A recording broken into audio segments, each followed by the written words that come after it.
Good morning. Today we will be talking of role of mantra in yoga sadhana. We definitely need to ask, more so in today's scientific world, do mantras have a meaning? Do mantras lead us anywhere? Is there any physics behind it? Is there any chemistry behind it? Let us try to analyze, let us try to understand. What is mantra? In fact, mantra is nothing but sound. We know that sound is energy. Every sound that is being made is energy. So, every sound is mantra. No sound can be said to be which is not a mantra. The only difference is that when we use it in a particular manner with knowledge, we get to know about it. There is a saying in Indian system that every plant is a medicine and every alphabet is a mantra. We know that every plant is a medicine, we cannot wish it away. The only thing is that we may not be knowing the properties of that particular plant. We may not be knowing its uses, we may not be even knowing as to how to combine the two different plants, how to process them, how to use them, when to use them. That may be because of lack of knowledge on our part. But the fact remains that every plant that we see in the universe has its own properties, including the healing properties.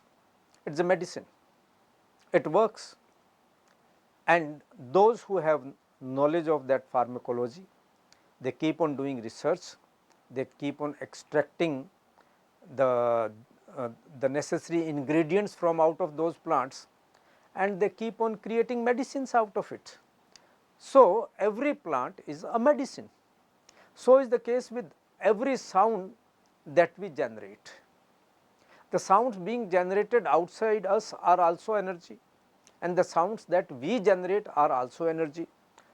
Both affect us. Needless to say that if the energy of the sound that is created outside us is more than the energy that we create, so that energy will affect us. Or if we create greater energy, then we will be affected by that sound. Let us take a very crude example. We are sitting somewhere and a beautiful flute is being played, or somebody is singing very uh, in a melodious voice. It pleases us no end, we start immediately feeling happy about it. It changes our mood, it even changes the secretion of hormones within us. And on the other hand, a very unpleasant sound is made, maybe because of some machine being operated, or maybe someone is abusing, or maybe someone is fighting, or maybe some aeroplane is passing or a train is passing, a sound is being made, and we immediately feel like closing our ears, and that sound again has a different kind of impact on us. So, it is the sound energy which is affecting my entire well-being or otherwise, and that is happening with us every moment that we are passing through. Alphabetically, if we put it, every alphabet we speak is a sound. Every alphabet is a sound, and that sound creates a different kind of energy. Now, alphabets have sounds and sounds create energy. So, it becomes a question of knowing the particular plant or particular alphabet and knowing about its energy. As in case of plants, a different combination of plants creates a different kind of a product with a different kind of energy. So is the case of with different kind of alphabets also. If we go to the Indian or the Devanagari script, a, I, U, K, Kh, G, Gh, all the alphabets, they create a different kind of energy. So, every alphabet is a mantra, and not only that alphabet that we are chanting, even other kind of sound that we are making, that also is energy. Like in case of medicine, the pharmacologists have been working on creating a different kind of combinations and different kind of recipes and creating a different kind of medicines or products for different kind of needs or ailments. So is the case with mantra medicine or mantra chemistry.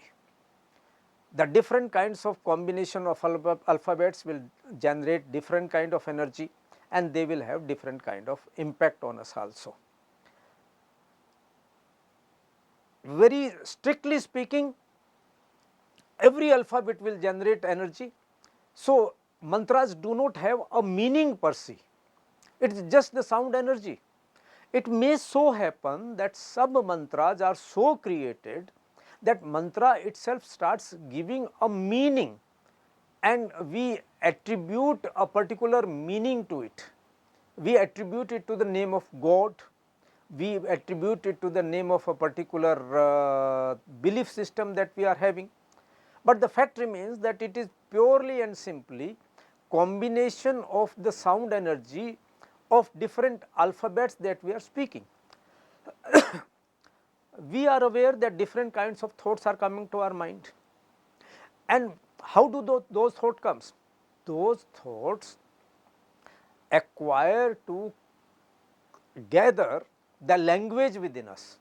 The language is in the form of the alphabets. So, those alphabets will be creating that energy. So, once we combine those alphabets, that kind of energy is created. There are some mantras which are known as Bij mantras. Bij mantras means seed mantras. Bij mantras are nothing, again combination of alphabets and creating a particular kind of energy without attributing a meaning to it. Let me give an example from Gayatri mantra and Bij mantra. Now, when we talk of Bij mantra, Ring, Shrim, Klim, Jrom, every alphabet spoken in a particular way or chanted in a particular way, creating a different kind of energy, is a Bij mantra which has no meaning but generates that energy. But when these alphabets are put together and they are given meaning also, then that mantra is with meaning, but the basic contents remain same. So, in a Gayatri mantra Om Bhur Bhuva Swah, we have the Om Bija mantra, and then we have a meaning given to it also.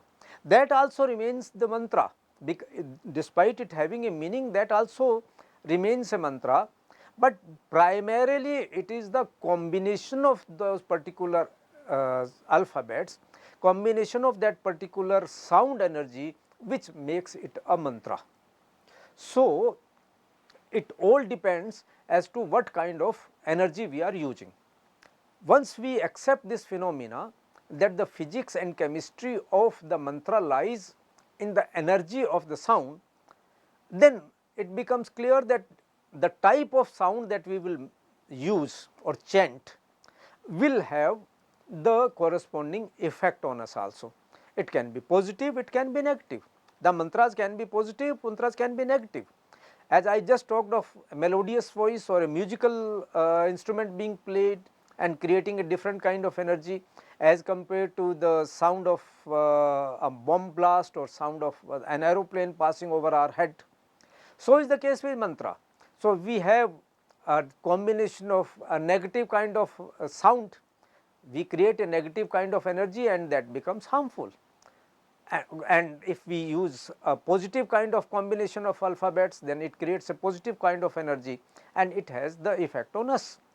So, we have to be very careful as to what kind of sound energy we are choosing, but we must be clear that the type of alphabets that we are choosing and the sound that we are making, that has the necessary effect on us. Once we are clear about this, then we should also know that we have to create that particular kind of sound only when we are chanting a mantra.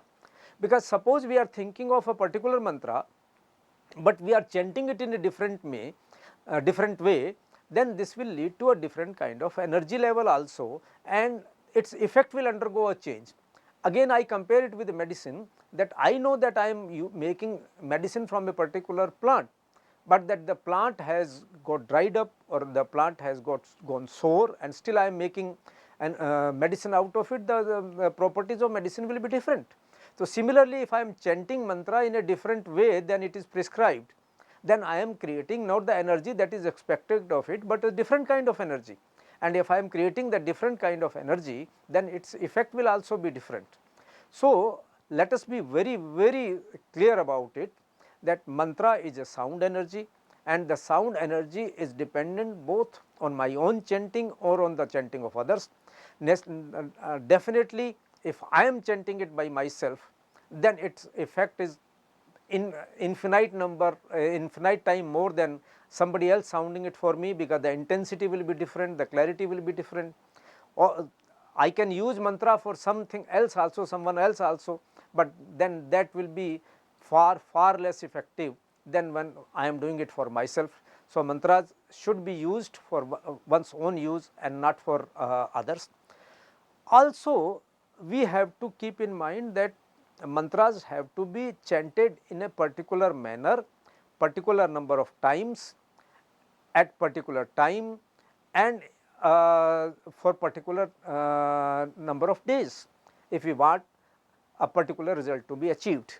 We will be talking about it as to how do we chant mantra, how should we use it, what are the precautions we should be taking, what is the methodology we should be following subsequently.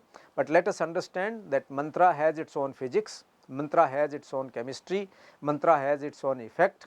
If we want to use it, we must know about it, and then we must make use of it. Thank you very much.